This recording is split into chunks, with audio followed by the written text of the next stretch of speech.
right now all eyes are on North Korea, and from what we're hearing, and I already knew this information, I know RT is reporting this here, new Korean war may break out at any moment, according to the Chinese foreign minister. Now, we've been watching this kind of by a play-by-play all day today with Steve Herman. Steve Herman is actually there in North Korea. He keeps sharing us up to date just by the minute almost of what's happening out there.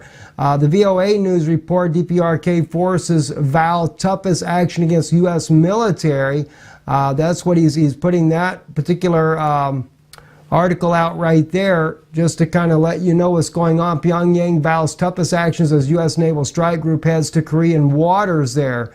And he's very serious about that as far as Mr. Kim Jong-un and what he's stating there. Watch what Steve Herman is showing throughout the day here already. We can back up just this morning here, for example, give you a few of the tweets that came out that he put out already. The KPA warns toughest concentration against the U.S. and its vassal forces will be taken so they cannot survive, reports the KCNA. And then he's talking about the North Korean government there. Also, Japan mainland, Okinawa, Guam, other U.S. military bases, and U.S. mainland and sites of our strategic rockets, warns the DPRK military. That's, of course, the North Korean military. He also states here, drunken provocation of the Trump administration has become a dangerous step that cannot be tolerated, warns the DPRK military in a statement. All right, now Steve Herman, as I said, he is actually a journalist right now in North Korea. Okay, he states here the DPRK KPA statement also speaks of taking a preemptive strike and targeting U.S. military base and ROK and destroying Cheongwade. And he's talking about hitting the U.S. military base there in Japan. He's also talked about hitting the presidential residence in South Korea, Seoul, South Korea, as well as U.S. military bases there in South Korea. Another one here. This is a threat escalation by the DPRK as it is coming from the spokesman of the KPA General Staff. Earlier one was from the Foreign Ministry. All right, so he's separating these two. There was the General Staff that threatens to destroy the military base, U.S. military base there in Japan. And the early one about the drunken provocation, that was from the Foreign Ministry of North Korea.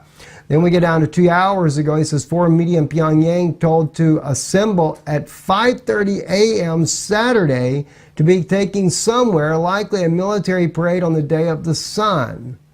Okay, so they're still making they're still doing their preparations. China has already warned the U.S. not to strike them during their celebrations, not to do this, not to be provocative in this manner here.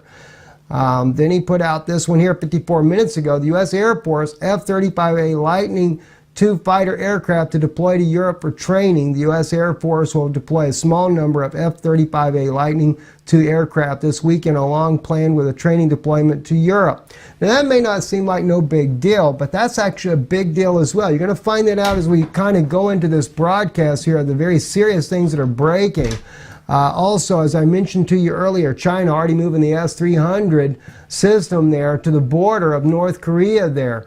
Okay, but it doesn't end there. This is what really gets kind of concerning here. Look right here. The Deputy Defense Minister General of the Army of Russia, Dmitry Bulgakov, has arrived in Khabarovsk, Krai, near North Korea to inspect troops. You got that right.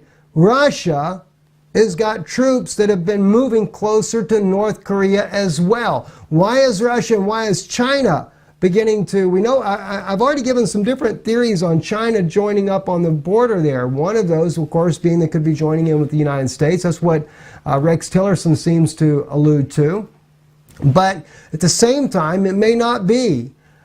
You know, again, like I said to you guys the other day, I could be wrong about that. Maybe China's not joining in with the United States to take down North Korea. They could be there to defend North Korea. I mean, that could completely give it a whole new meaning about this prophecy over in Daniel 11:44, where the tidings out of the north and out of the east trouble him, but he goes to make away many. But do you realize who the he is? The he is NATO, guys. The he is the NATO forces. Donald Trump leading the way right now, ready to take on Russia, ready to take on North Korea, and China may be willing to back them. A lot of people are going to die as a result of this.